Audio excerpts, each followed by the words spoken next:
এই হচ্ছে সংসদ ভবনের অবস্থা। ভিতরের অবস্থাও দেখলেন। এটা হচ্ছে এই পাশের গেটটা, মেইন গেট।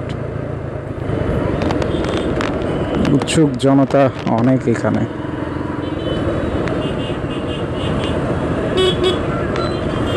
এখানে ট্রাফিক কন্ট্রোল করতেছে স্টুডেন্টরা এবং প্রায় সব কিছু কন্ট্রোল করতেছে এই মুহূর্তে।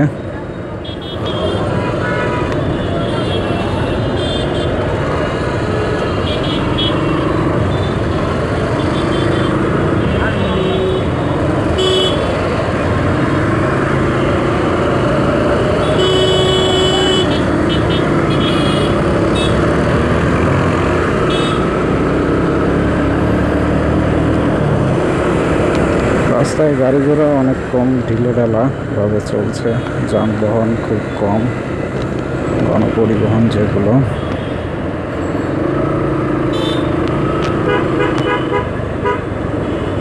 এখানে আজকে দেখতে পাচ্ছেন কোনো ট্রাফিক পুলিশ কিন্তু নেই।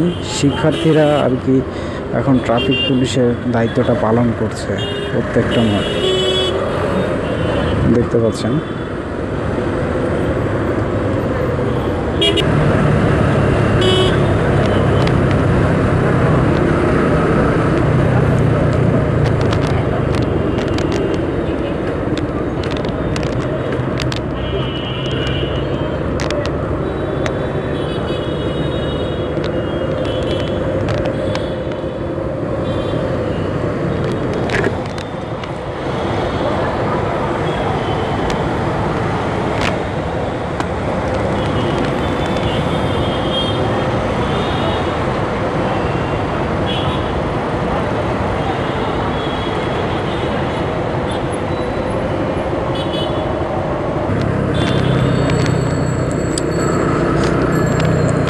এখন কিন্তু আমাদের সবারই উচিত সবার দিক থেকে সচেতন এবং এগিয়ে আসা।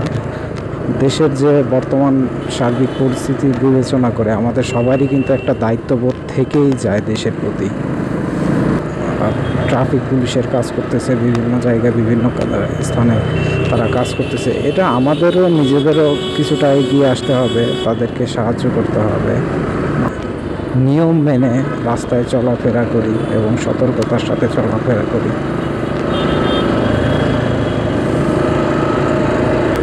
দেশকে আগাতে এবং সামনের দিকে নিতে সবাই ওর জায়গা থেকে এগিয়ে আসে, এটা জরুরি। যাই হোক, আমি আসলে কথা ওইভাবে গুছিয়ে বলতে পারি না। এর যদি ভুলভ্রান্তি হয়ে থাকে সবাই ক্ষমার দৃষ্টিতে দেখবেন। আজকে এই পর্যন্তই। সবাই ভালো থাকবেন, সুস্থ থাকবেন এবং সাথেই থাকবেন। খোদা হাফেজ।